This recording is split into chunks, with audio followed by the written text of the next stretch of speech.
teorías de conspiración. Últimamente se ha vuelto popular una broma. Otra teoría de conspiración se hizo realidad. Traigan la siguiente. Aquí tienes un ejemplo casi anecdótico.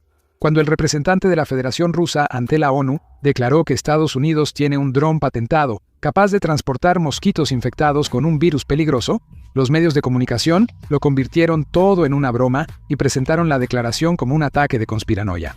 Pero hace muy poco, en un documento clasificado del Pentágono, salió a la luz el hecho de que Estados Unidos, a finales de los años 50, probó insectos infectados como posible arma biológica. Como parte del proyecto Bellwether, los militares estudiaron cómo los mosquitos infectados pueden propagar infecciones a través de picaduras en climas cálidos y desérticos.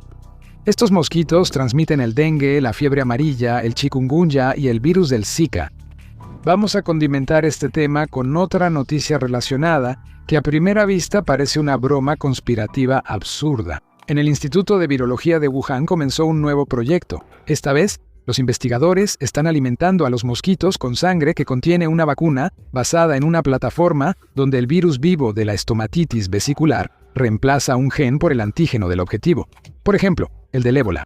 El virus se reproduce dentro del insecto, llega a las glándulas salivales y el mosquito se convierte en una jeringa voladora.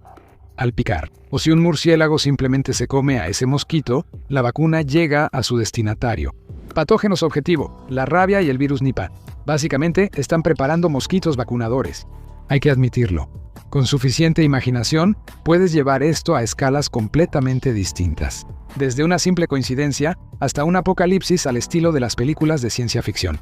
COVID, conspiraciones de agencias secretas, banqueros, chemtrails, gobierno secreto, asesinatos de presidentes y, por supuesto, los archivos de Epstein. ¿Cuántas cosas no han sido fuente de todo tipo de especulaciones y rumores? Sobre algunas cosas ya hablamos en episodios anteriores de nuestro canal. Por ejemplo, sobre los archivos de Epstein. O sobre el hecho de que el verdadero poder no lo tienen las personas en trajes caros detrás de un podio. La realidad es un poco más compleja, y algunos detalles los mostramos en el gran documental Los Dueños del Mundo. ¿Quién controla realmente el mundo? Clanes, familias, estructuras cerradas, todo está ahí. El enlace estará en la descripción. Véanlo antes o después de este video. Tal vez algo en su visión del mundo encaje mejor. Y en este episodio vamos a analizar teorías de conspiración que son tan fundamentales que parece que, si las aceptamos, el mundo tal como lo conocemos ya no existiría. Y las interpretaciones alternativas de los hechos harán reflexionar incluso al escéptico más empedernido. Así que, vamos allá. 11 de septiembre. Incluso antes de su segundo mandato presidencial, Donald Trump declaraba que, en caso de ser reelegido para el cargo más alto del país, estaría dispuesto a desclasificar los materiales sobre el asesinato de John Kennedy, el 11 de septiembre, así como el caso de Jeffrey Epstein. Como podemos ver, los archivos de Epstein realmente fueron publicados en cierta medida, pero en cuanto al 11 de septiembre, la revelación nunca ocurrió. La versión oficial de lo sucedido decía: 2 aviones Boeing pertenecientes a la aerolínea American Airlines fueron secuestrados por terroristas árabes y dirigidos, con pocos minutos de diferencia, hacia las Torres Gemelas del Centro Mundial de Comercio de Nueva York. Al poco tiempo, ambos edificios colapsaron y más de 3.000 personas murieron bajo sus escombros. La víctima del tercer avión asesino fue el edificio del Pentágono en Washington. El cuarto Boeing, cuyos pasajeros supuestamente intentaron neutralizar a los terroristas, perdió el control y se estrelló cerca de Shanksville, Pensilvania, sin llegar a su supuesto objetivo, la Casa Blanca o el Congreso. La administración estadounidense declaró que los organizadores de este atroz crimen fueron Osama Bin Laden y su organización Al-Qaeda. Esto se convirtió en una etapa decisiva en la política y estrategia militar estadounidense, y casi en un punto de inflexión en el desarrollo de la humanidad, que se volvió rehén del terrorismo internacional. Impulsados por la indignación que surgió en la sociedad estadounidense ante el trágico crimen cometido contra una América que hasta entonces no había experimentado ataques externos, pronto siguió la represalia estadounidense. El ataque a Afganistán, donde supuestamente se encontraba el nido de terroristas encabezados por Bin Laden. Sin embargo, cuando las pasiones se calmaron un poco y llegó el momento de analizar tranquilamente las circunstancias relacionadas con el 11 de septiembre, la versión oficial de lo sucedido generó muchas preguntas y dudas entre varios analistas. Sus opiniones se reflejaron en la prensa y en decenas de libros publicados en Estados Unidos, Alemania, Francia, Austria y otros países. En la Universidad de Berlín, 2 años después de la tragedia, se llevó a cabo un amplio debate sobre el tema del terrorismo simulado, la conspiración del 11 de septiembre. En la conferencia participaron destacados políticos, figuras públicas y periodistas de la República Federal de Alemania. Entre ellos estaba el exministro Andreas von Bülow, especialista en servicios secretos, quien supervisó en el Bundestag a principios de los años 90 las actividades de la inteligencia alemana. La discusión causó gran resonancia en la República Federal de Alemania y en otros países. Su desarrollo fue cubierto en el órgano impreso del Bundestag Das Parlament. Todos los participantes en la discusión expresaron su desacuerdo con la versión oficial de la administración Bush y la calificaron como un engaño a la opinión pública. La tragedia escenificada en Nueva York y Washington sirvió como la principal justificación y punto de partida para la expansión global estadounidense, llevada a cabo bajo el pretexto de la lucha contra el terrorismo internacional y que pone en peligro la paz y la seguridad internacionales. En la discusión se destacó especialmente el hecho de que, según los documentos de archivo estadounidenses que se han puesto a disposición de los investigadores, en 1962, el Comité Conjunto de Jefes de Estado Mayor de las Fuerzas Armadas desarrolló una operación especial llamada Northwoods. El escenario era el siguiente. La Agencia Central de Inteligencia, en el más absoluto secreto, simula un sensacional acto terrorista dirigido contra Estados Unidos, y la culpa de esto se atribuye al liderazgo cubano de Fidel Castro. Según el plan, un avión de pasajeros que realiza un vuelo charter con turistas estadounidenses, pero en realidad con agentes de la CIA a bordo, poco después del despegue aterriza en secreto. En su lugar, despega un avión vacío, controlado desde tierra, y pone rumbo a Jamaica, Panamá o Venezuela. Al sobrevolar aguas territoriales cubanas, envía por radio en una frecuencia internacional un mensaje diciendo que fue atacado por cazas MiG. Después, mediante una señal de radio desde Estados Unidos, se activa una bomba colocada en el avión y este cae al mar. Se desata una ruidosa campaña propagandística sobre un ataque no provocado de cazas cubanos contra aviones civiles y la muerte de un gran número de turistas estadounidenses. En Estados Unidos hay una explosión de indignación. Aprovechando esto, las Fuerzas Armadas estadounidenses lanzan un ataque contra Cuba. Pero este plan específico del Pentágono nunca llegó a realizarse, ya que el presidente John Kennedy lo prohibió. ¿Quién sabe? Tal vez esa fue una de las varias razones por las que lo asesinaron. Sobre el asesinato de Kennedy, el público tampoco ha recibido documentos desclasificados, a pesar de las promesas de Trump. Hagamos una pequeña excursión por la historia de las provocaciones exitosas y las operaciones secretas de la élite gobernante estadounidense. El hundimiento simulado de la fragata estadounidense Maine en 1898 para crear un pretexto para la guerra contra España. El hundimiento simulado del Lusitania en 1915 para justificar la entrada de Estados Unidos en la Primera Guerra Mundial. La tragedia de Pearl Harbor en 1941, cuyo secreto se mantuvo bajo 7 llaves durante décadas. Al realizar operaciones secretas, al igual que acciones militares, Washington nunca tomó en cuenta las víctimas humanas. Un símbolo triste de esto fueron los bombardeos atómicos de Hiroshima y Nagasaki, que cobraron más de 250,000 vidas humanas. No había ninguna necesidad de estos bombardeos. Simplemente la Casa Blanca necesitaba intimidar al mundo entero con el poder atómico estadounidense. El documental La cuestión del 11 de septiembre sigue abierta se transmitió en julio de 2003 por la televisión alemana en los canales principales. El autor, que visitó Shanksville poco después de los atentados en busca de restos del avión caído, afirma que en realidad nunca hubo un cuarto avión. El cráter, que según la versión oficial fue dejado por el supuesto avión caído, parecía el resultado de una explosión provocada en tierra. En ella no había ningún rastro de un avión estrellado.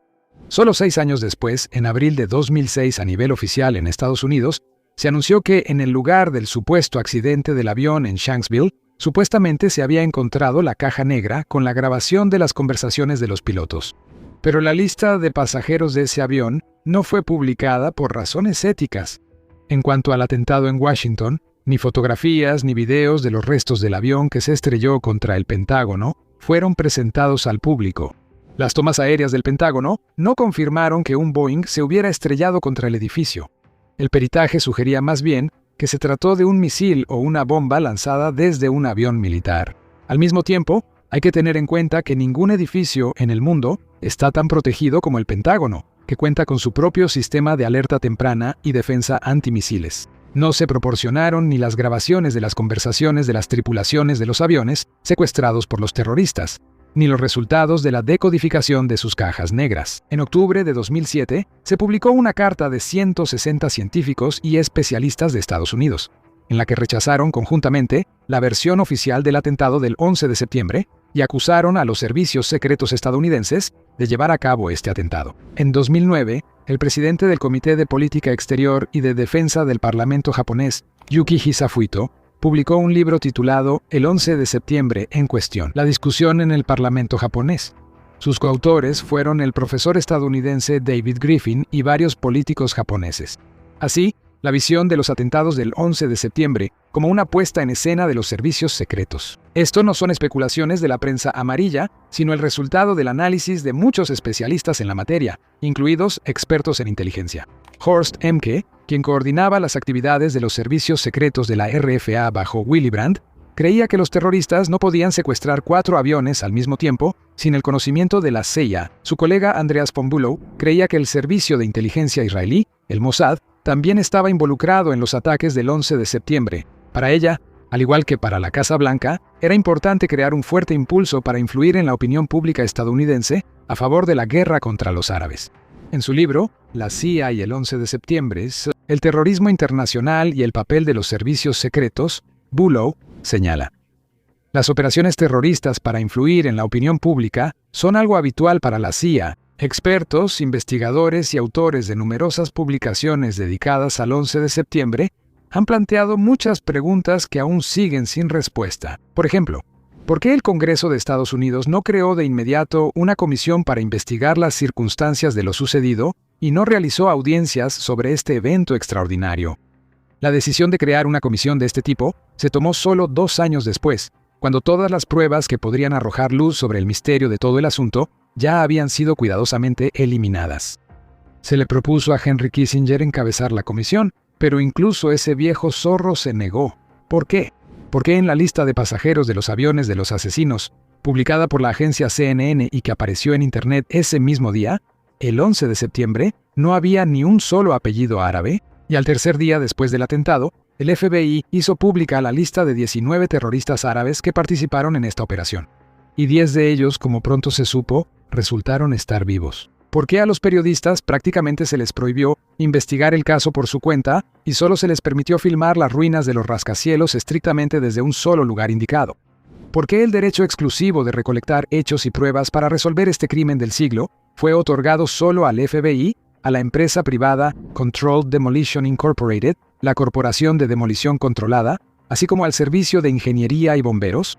¿Por qué esa misma corporación de demolición controlada, que contaba con materiales y tecnología especial, incluyendo láseres, para la demolición vertical de edificios altos sin poner en riesgo las construcciones vecinas, fue la primera en llegar al lugar del incidente y recibió una gran suma de dinero por el desmantelamiento de los escombros? ¿Por qué ambos edificios de 110 pisos que tenían en toda su altura un armazón interno de acero sumamente resistente colapsaron tras el impacto de los aviones?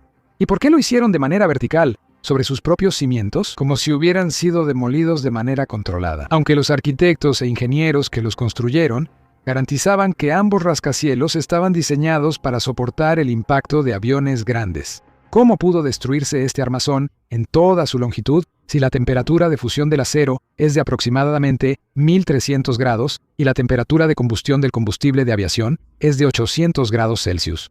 El deslizamiento vertical de las torres hacia abajo solo sería posible si a lo largo de sus estructuras se hubieran instalado cilindros con una sustancia que destruyera rápidamente el metal, o como resultado de explosiones dirigidas.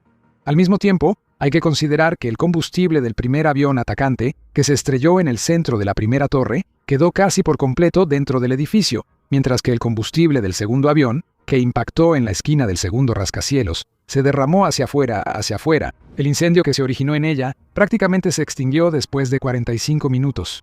¿Por qué, a pesar de todo esto, el rascacielos igual se derrumbó verticalmente hacia abajo? ¿Cómo se explica la destrucción total de las estructuras de acero de ambas torres? ¿Ni siquiera quedaron los esqueletos de ellas? Según los expertos, esto no pudo ser consecuencia de los impactos directos de los aviones.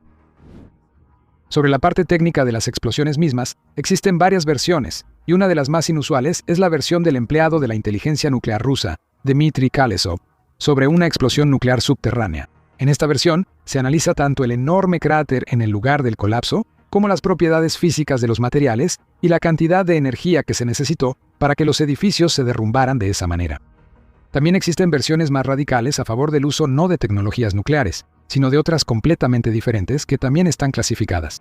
Sin embargo, aunque el método o la forma de crear algo así pueda ser interesante, no cambia la esencia de lo que ocurrió. El arma del crimen, sea un cuchillo o una pistola con la que el criminal mata a la víctima, son detalles que ya no afectan el hecho mismo del asesinato. Aquí hay algunas preguntas más que solo aumentan el interés a favor de las versiones alternativas. ¿Por qué? Según declararon los representantes de la policía de Nueva York, todos los restos metálicos del derrumbe fueron enviados inmediatamente como chatarra para ser fundidos. Esto hizo imposible llevar a cabo la investigación. Ante la solicitud por escrito del New York Times sobre quién dio esa orden, la oficina del gobernador de Nueva York se negó a responder. ¿Por qué la destrucción de las torres comenzó siguiendo el mismo patrón desde la parte superior y no desde los pisos dañados por los aviones? ¿Por qué se derrumbaron tan rápido, apenas una hora después de que los pisos superiores de uno de los rascacielos se incendiaron? ¿Por qué las autoridades oficiales se negaron a comentar los testimonios de muchos testigos y bomberos que dijeron haber escuchado numerosas explosiones dentro de ambas torres justo antes de que comenzaran a caer? ¿No fueron esas explosiones la causa directa de la tragedia? ¿No parece extraño que ni Ben Laden ni ningún otro terrorista árabe haya asumido la responsabilidad de este acto terrorista? 2 semanas después del atentado, la televisión estadounidense transmitió un video en el que supuestamente Ben Laden expresaba su satisfacción por lo ocurrido. Pero según los expertos, esa grabación se parece mucho a un montaje. De hecho, incluso hay un documental de Michael Moore que muestra la relación entre el clan Bush de Estados Unidos y el influyente clan de Arabia Saudita, la familia Ben Laden.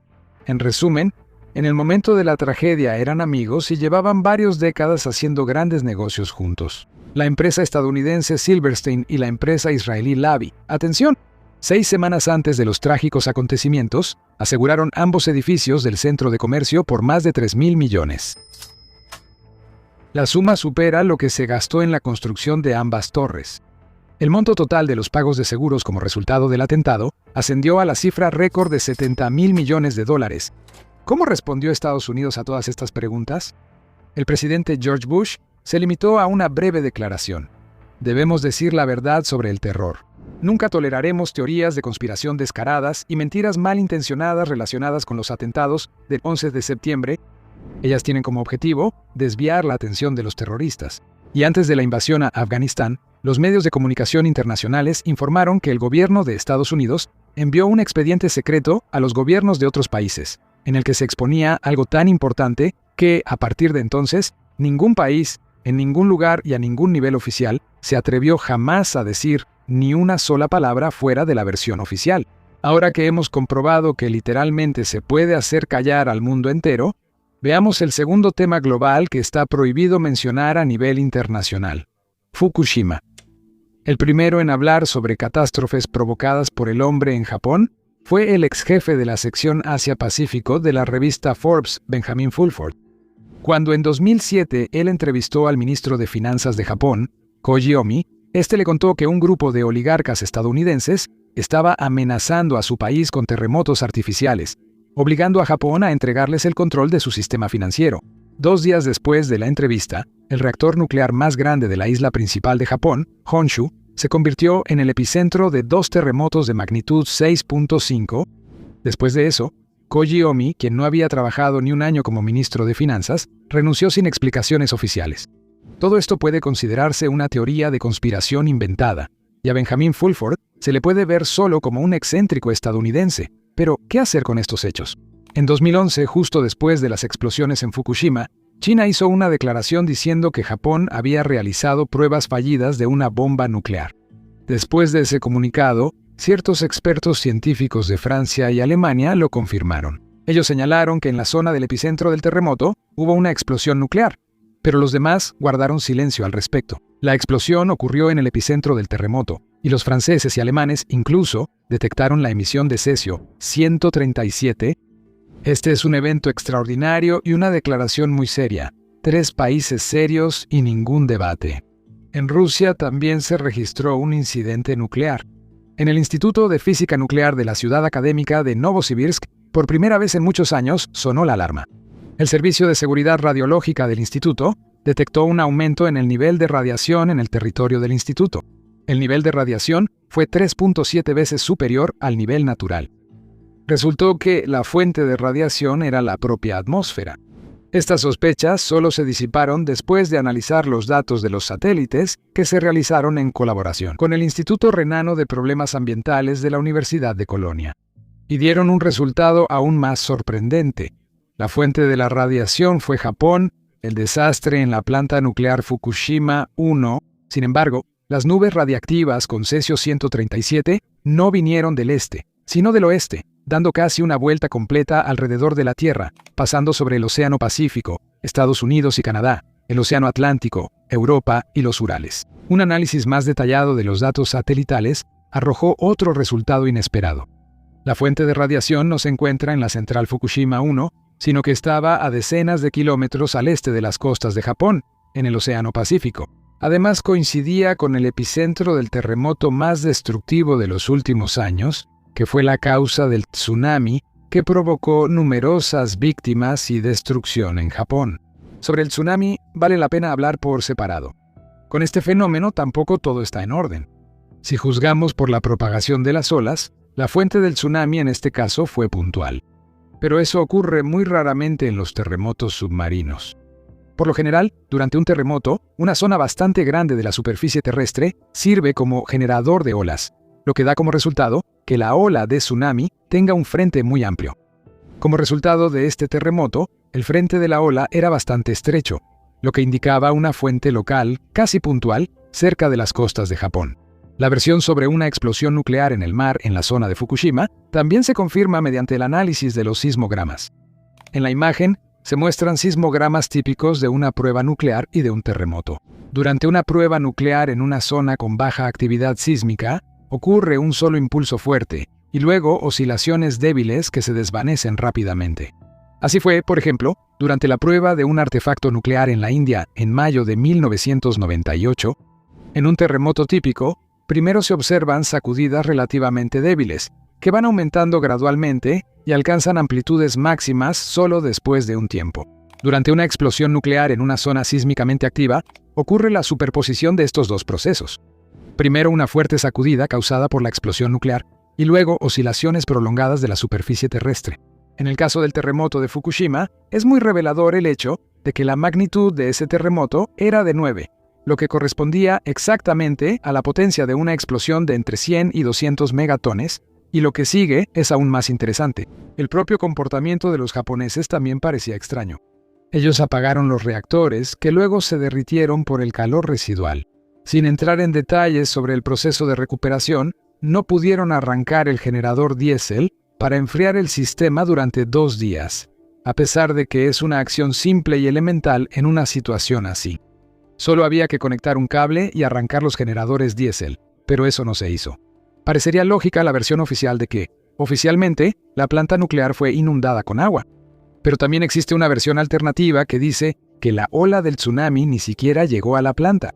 Incluso hay fotografías de la planta, alrededor de la cual hay autos estacionados exactamente en la misma posición en la que fueron colocados, sin ninguna consecuencia de una ola gigante.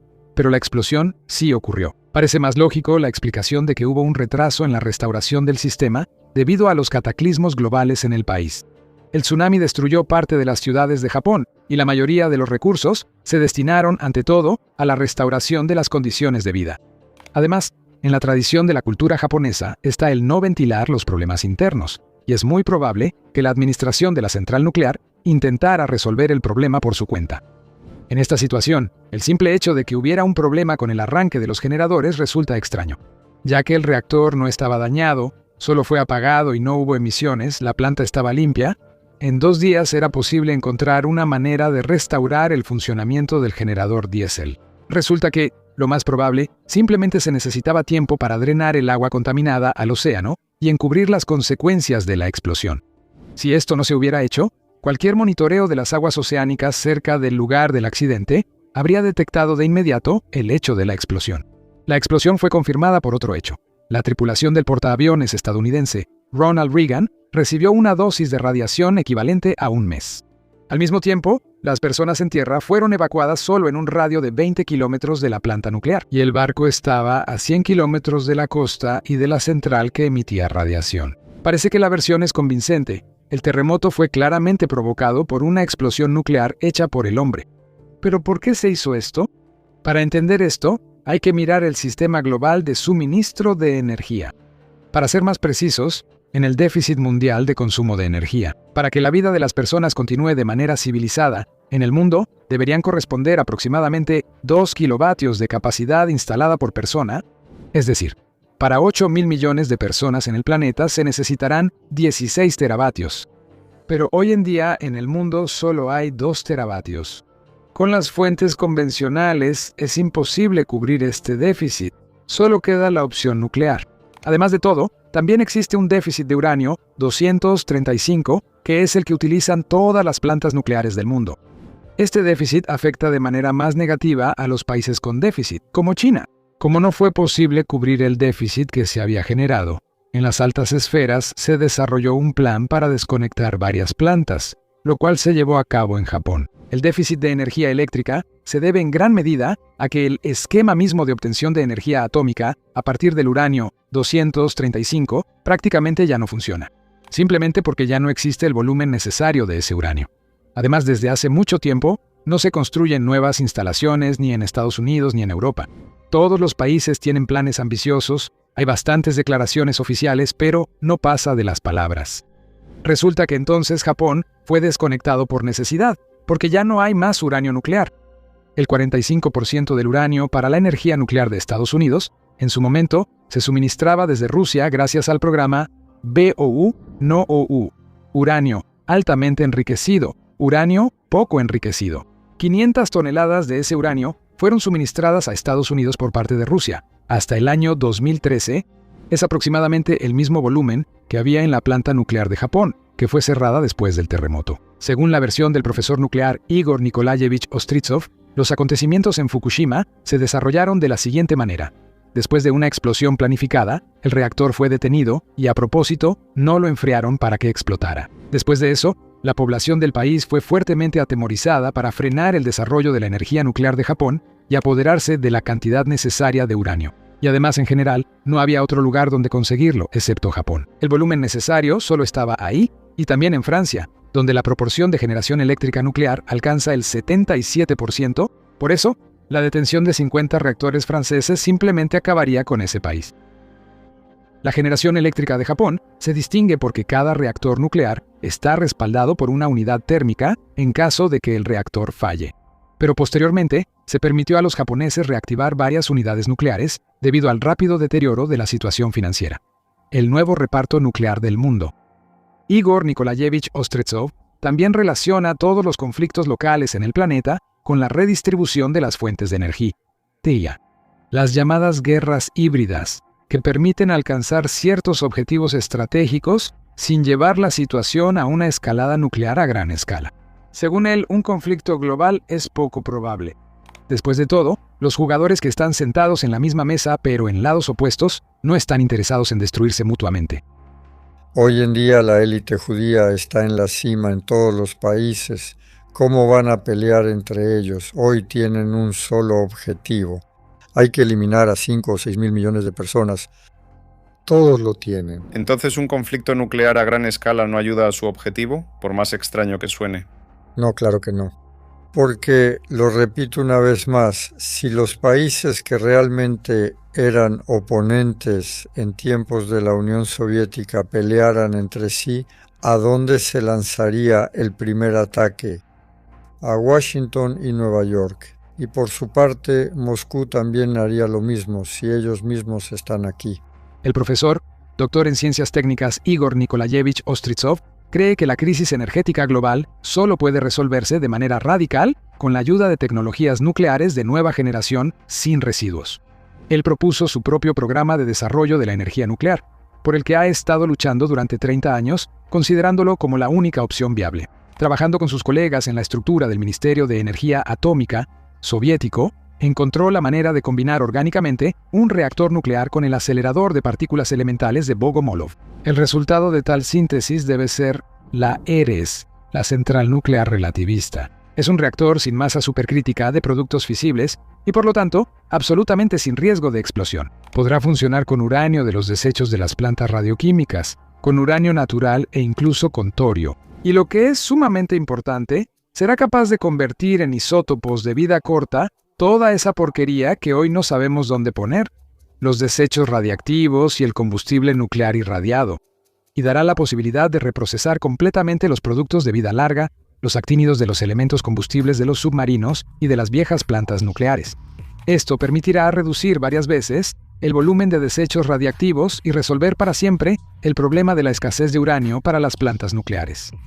Es interesante que tecnologías similares están siendo desarrolladas activamente por China. Precisamente este año, ahí se está creando el primer híbrido comercial del mundo entre un reactor nuclear y un acelerador. Se podría decir que es un horno nuclear con turbo. Esa analogía, por supuesto, no es del todo correcta, pero sí comprensible. Los científicos chinos se acercaron a la creación de un nuevo tipo de reactor comercial, que antes solo existía como una instalación de laboratorio. Este es el llamado reactor subcrítico impulsado por acelerador, ADS, sistemas subcríticos impulsados por acelerador. En su zona activa, no existen condiciones para una reacción de fisión nuclear autosostenida. Esta es iniciada por un flujo externo de protones o de otras partículas aceleradas a velocidades cercanas a la de la luz que expulsan neutrones de los restos del combustible. Sin embargo, en nuestro país se eligió otro camino. Se está formando la estructura de la energía nuclear de cuarta generación, incluyendo el uso de reactores de neutrones rápidos y el uso de combustible MOX. Igor Ostretsov considera que el uso de combustible MOX lleva a un callejón sin salida, porque en los reactores rápidos el coeficiente de reproducción, es decir, la relación entre el combustible creado y el quemado, es menor a 1, y no será posible aumentar significativamente la contribución de la energía nuclear con varios métodos. Además, durante el funcionamiento de los reactores reproductores extranjeros surgieron problemas. Incendio de sodio en el reactor estadounidense, Fermi 1 fuga en el japonés Monju, cierre del Superphénix francés. Por su parte, Rosatom considera que la idea de Ostretsov es fantasía, sin respaldo de cálculos ni experimentos. ¿Quién tendrá la razón? Si el tiempo le dará la razón al científico que ha defendido su idea durante 3 décadas, o a la gran corporación estatal con su programa bien establecido, solo lo dirá el tiempo. La cuestión es si no será demasiado tarde. Mientras que en algunos países los reactores híbridos ya están saliendo de los laboratorios para incorporarse al sector energético, aquí ni siquiera se considera ese camino. Si creen que este tema es importante, compartan el enlace de este episodio donde lo consideren apropiado. Gracias por vernos y nos vemos en los próximos episodios de nuestro canal.